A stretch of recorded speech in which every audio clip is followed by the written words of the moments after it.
Right, so absolutely. I request you to stay on with us. We have some more news to reflect. Israeli Prime Minister Benjamin Netanyahu says U.S. President Donald Trump has invited him to meet at the White House on September 29th, 3 days after Netanyahu's scheduled address at the United Nations General Assembly in New York.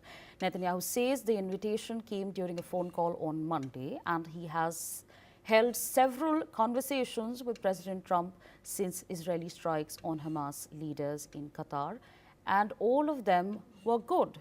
This will be the fourth meeting between the two leaders since Trump's second term began. Let's hear into what Netanyahu has to say.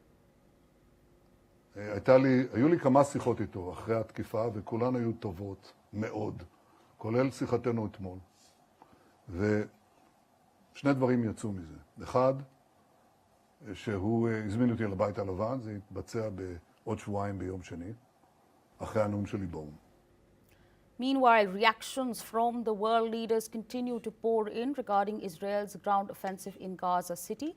Canada's foreign ministry has called Israel's new ground offensive in Gaza City horrific and said that it worsens the humanitarian crisis and jeopardizes the release of the hostages. Spain's king has also denounced the unspeakable suffering of hundreds and thousands of Gazans under Israeli bombardment in the Palestinian territory. Let's listen in to what he has to say.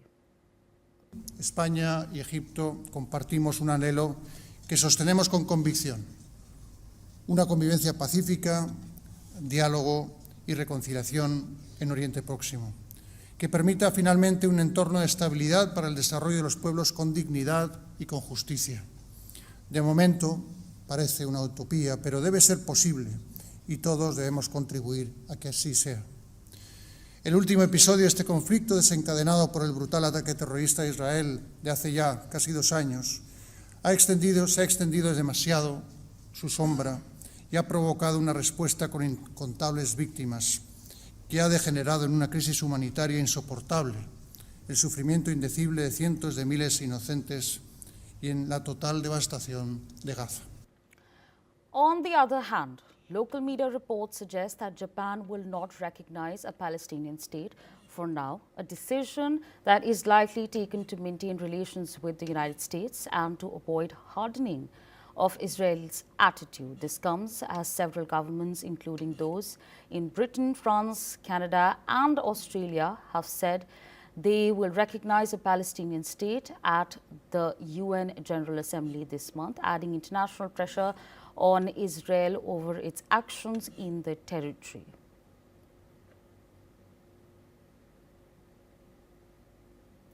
Israeli Prime Minister Benjamin Netanyahu has announced that Israel struck the port of Hodeidah in Yemen, describing it as a main supply hub for the Houthis. He said troops are advancing deeper into Gaza City with the aim of defeating Hamas, while also working to evacuate civilians and open additional escape routes.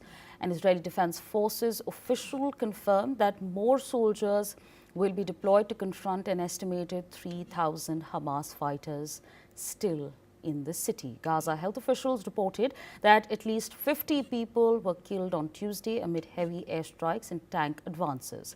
Let's listen in to what the Israeli Prime Minister has to say.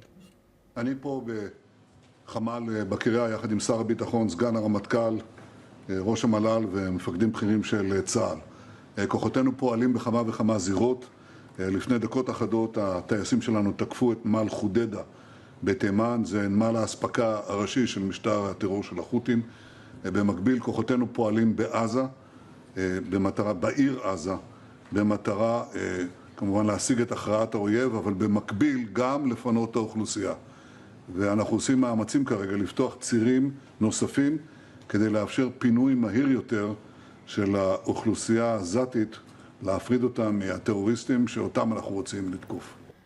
Meanwhile, Yemen's Ansar Allah claimed it fired Palestine 2 hypersonic missiles at an Israeli facility and launched drones at Ramon airport, warning of further retaliation if Israel continues its offensive. The Israeli military said it intercepted a missile from Yemen, reporting no damages or casualties. This is what the Houthi military spokesperson has said. نفذت القوة الصاروخية في القوات المسلحة اليمنية عملية عسكرية نوعية، وذلك بصاروخ باليستي فرط صوتي نوع فلسطين 2 مستهدفا هدفا حساسا للعدو الإسرائيلي في منطقة يافا المحتلة. وقد حققت العملية هدفها بنجاح بفضل الله، وتسببت في هروع الملايين من قطعان الصهاينة الغاصبين إلى الملاجئ. Major General Sudhakarji, senior geopolitical and strategic defense expert, is still with us on the broadcast. So thank you for being so patient with us. I'd like to understand from you, how do you foresee this meeting between US President Donald Trump and Benjamin Netanyahu in the backdrop of the address at the United Nations General Assembly in New York?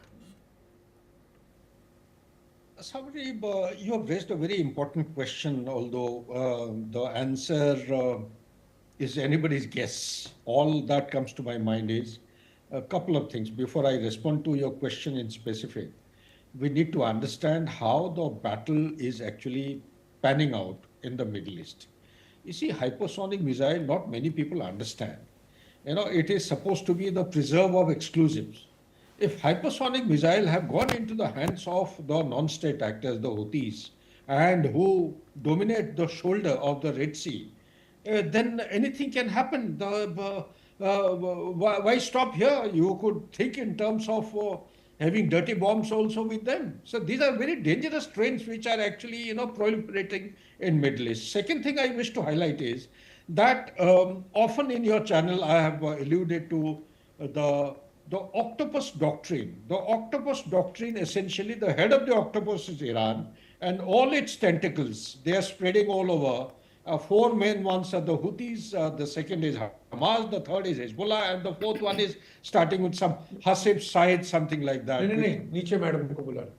Which came into existence post the attack to break the backbone of the ISIS way back in 2017 by USA forces and the allied forces. So basically what I'm trying to highlight in this is that while the tentacles have been weakened in Middle East and the head of the octopus also has been hammered nice and properly, yet the 20 people who are alive, I'm talking about the hostages, they are not being freed by Hamas.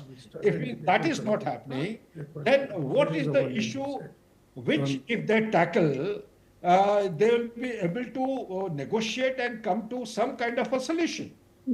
So my only whole point is, I think Asabri, we are getting distracted by the co-panelists. You may like to, in the studio, switch them off or blank them for right, the time. so my team is just taking care of that, but continue, please. Since yours is a global channel, you should be more careful and mindful of all these distractions in future. What I am coming to is that the issue needs to be resolved in multiple means. The complete problem has to be divided into short term, medium term, and long term. In short term, the method is, firstly, they have to get the people released, the Hamas. Second, they want to destroy the tunneling and the wherewithal, the armaments and the warlike stores.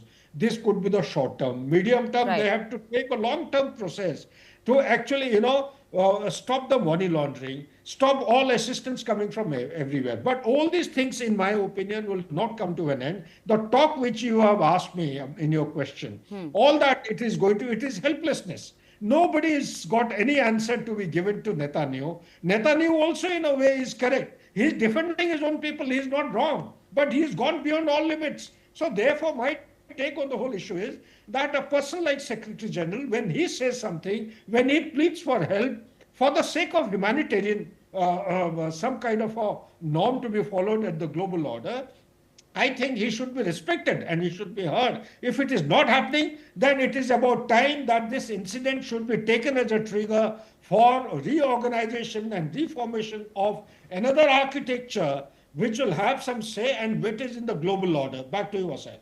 Right, so absolutely. With that, I'd like to thank you for joining us on NewsX.